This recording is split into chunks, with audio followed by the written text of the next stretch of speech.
Bonjour à tous, quoi de neuf en ce jeudi? La Jaguar F-Type perd des cylindres, les concepts Genesis et Toyota du salon de New York et une sportive signée Coros.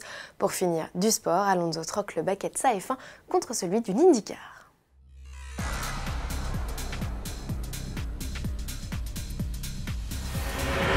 La F-Type, la sportive de Jaguar, s'offre un 4 cylindres. J'entends déjà les puristes grincer des dents. Avec cette nouvelle motorisation alternative au V6 et V8, le constructeur démocratise son offre et s'ouvre à une plus large clientèle.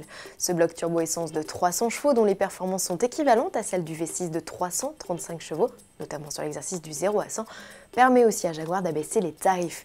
Il tombe à 57 680 € pour le coupé et 64 740 € pour le cabriolet. À puissance et motorisation équivalente, un Porsche 718 Cayman, plus court de 10 cm et 2600 € moins cher.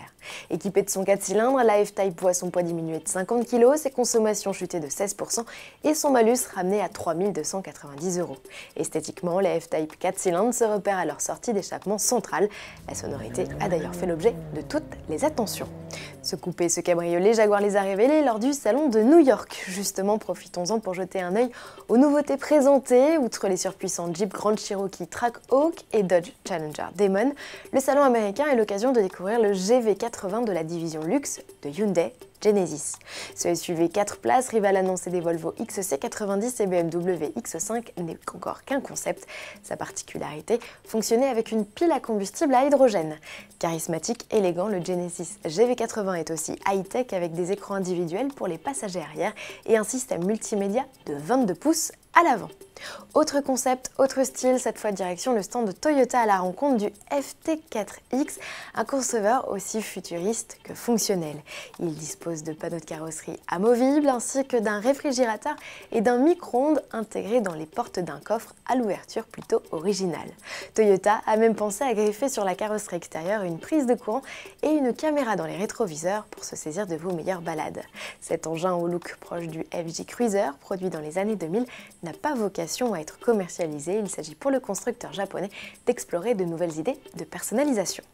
En bref, et ça se passe à Shanghai, cette fois Coros, marque chinoise qui a un temps fait parler d'elle en Europe, annonce un nouveau concept développé avec le suédois Koenigsegg. La KEV est un coupé 4 places électrique qui révélera tous ses secrets, puissance et autonomie notamment dès le 18 avril. À suivre. Pour finir du sport, et cette annonce qui a surpris plus d'un passionné de Formule 1, Fernando Alonso ne sera pas au Grand Prix de Monaco en mai prochain dans le baquet de sa McLaren Honda, ni même dans celui d'une autre voiture du plateau. L'Espagnol préfère prendre le départ des 500 miles d'Indianapolis. Pourquoi McLaren Honda laisse-t-il filer son pilote? Qui pour le remplacer? Réponse avec notre spécialiste F1, Jean-Louis Moncey. Pour garder Alonso, McLaren a été obligé de faire cet effort.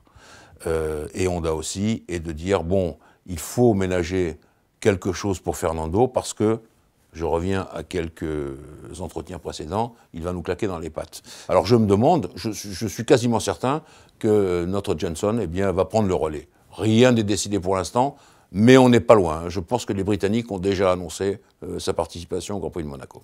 Retrouvez l'intégralité de cette interview sur le blog de notre spécialiste qui revient également en détail sur le Grand Prix de Bahreïn qui se court ce 16 avril à 17 h. À demain.